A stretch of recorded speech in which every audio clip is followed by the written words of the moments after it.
सबसे श्रेष्ठ है, शास्त्रों में महिमा गाई गई है जप यज्ञ की। श्री गीता जी में भगवान कह रहे हैं यज्ञानाम जप यज्ञोस्मि। जप का बहुत बड़ा महत्व है। 3 प्रकार का जप होता है, साधारण जप, उपांशु जप और मानसिक जप।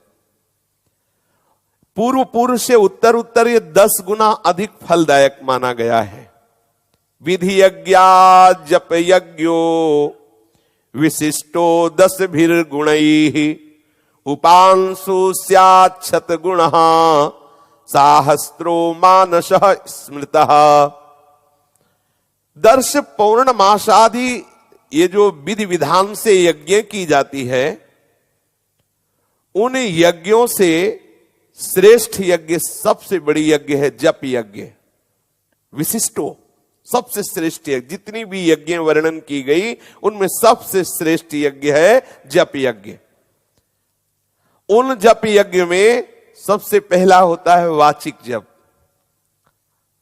जो हम बुदबुदाते हैं, बाहर सुनाई देता शब्द। वाचिक मंत्र नहीं जपा जाता, नाम जप हो सकता है, राधा राधा राधा राधा, ऐसा जो भी नाम गुरुदेव ने दिया है।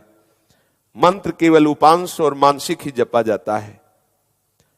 तो कह रहे हैं कि उन यज्ञों में सर्वश्रेष्ठ जप यज्ञ, ये साधारण जप जो वाचिक जप है, ये उन यज्ञों से 10 गुना श्रेष्ठ है।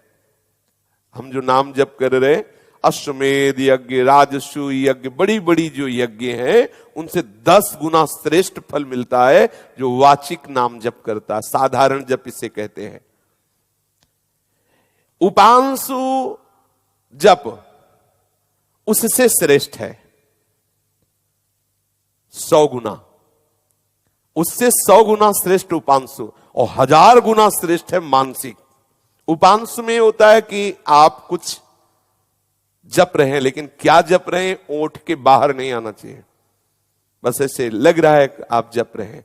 लेकिन मानसिक जप में लगता भी नहीं कि आप जप रहे हैं कि नहीं, शांत, कोई हलचल नहीं। पर इसके लिए ये लोभ लेके कि 1000 गुना बड़ा है शुरू करते हैं, वहीं से यहां से क्यों शुरू करें। तो 2-4 मंत्र चलेंगे, नाम चलेंगे, फिर वो डुलाएगा संसार में। क्रम से चलना चाहिए।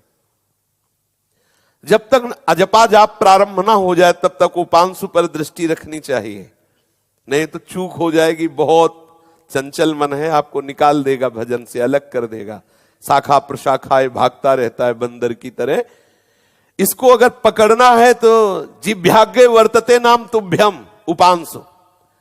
ये यद्यपि ये परेशान हो जाएगा इस बात से, इसको बहुत अच्छा लगता है मानसिक, सबको लगेगा, ना हिलना पड़े ना बोलना पड़े, बस बड़े। तो जानते हो क्यों अच्छा लगता है? क्योंकि वो वहां तुम्हें भूल करवा सकता है। वो थोड़ी देर जपवाएगा, बस उड़ जाएगा। और उपांशु में अगर उड़ेगा भी तो कितनी देर उड़ेगा, क्योंकि वो तो चल ही रहा है। इसलिए जिह्वा का अग्रभाग हिलते रहना चाहिए। उपांशु बहुत आवश्यक है। जब बहुत काल तक उपांश होता है तब मानसिक में वास्तविक प्रवेश हो जाता है, और मानसिक में प्रवेश हो जाता है तो उसे अजपा जाप कहते हैं। फिर कुछ काल के बाद फिर ऐसी स्थिति होती है, हर समय स्वाभाविक नाम भगवान, मंत्र भगवान कृपा करके विराजमान हो जाते हैं।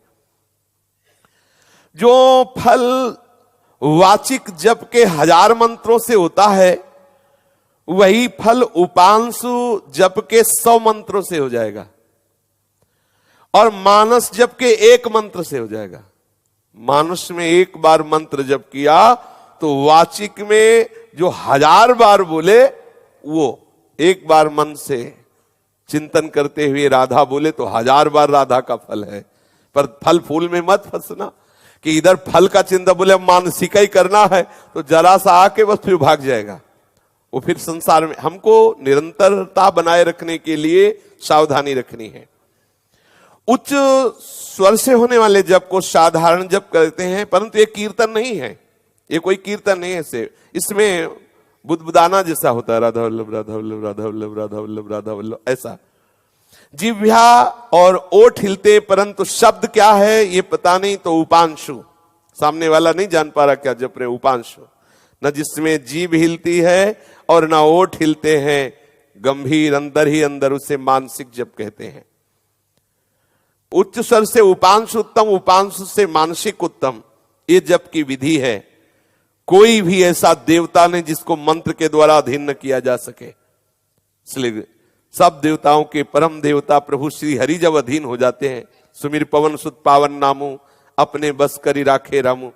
बड़ा आश्चर्य हुआ पीछे जब जरत्कारु प्रसंग में था, ऋषियों से जन्मेजय जी ने कहा तक्षक नहीं आया अभी तक। बोले राजन वो कैसे आवे, वो तो देवराज इंद्र की सुरक्षा में हो गया, सिंहासन पे लिपटा हुआ, देवराज सिंहासन पे विराजमान, त्रिभुवनपति, समस्त देवताओं के राजा, जहां मूर्तिमान समस्त देवता आराधना करते जिनकी। बोले ऐसा मंत्र नहीं है कि मैं सिंहासन, बोले आप आदेश तो करो। ऋत्विजों ने कहा आप आदेश तो करो, विद्वानों ने कहा जे भी संकल्प किया तो मैं सिंहासन सहित देवराज इंद्र तक्षक सहित नाचने लगे आकाश में, कूद के भागे देवराज जी। उन्हीं का मंत्र और उन्हीं को, और बस स्वाहा बोलने की जरूरत थी कि मैं सिंहासन, देवराज इंद्र, तक्षक सब स्वाहा। संवर्त ऋषि का प्रसंग आता है, बृहस्पति जी के भाई हैं, बड़े ही अद्भुत कोटि के महापुरुष।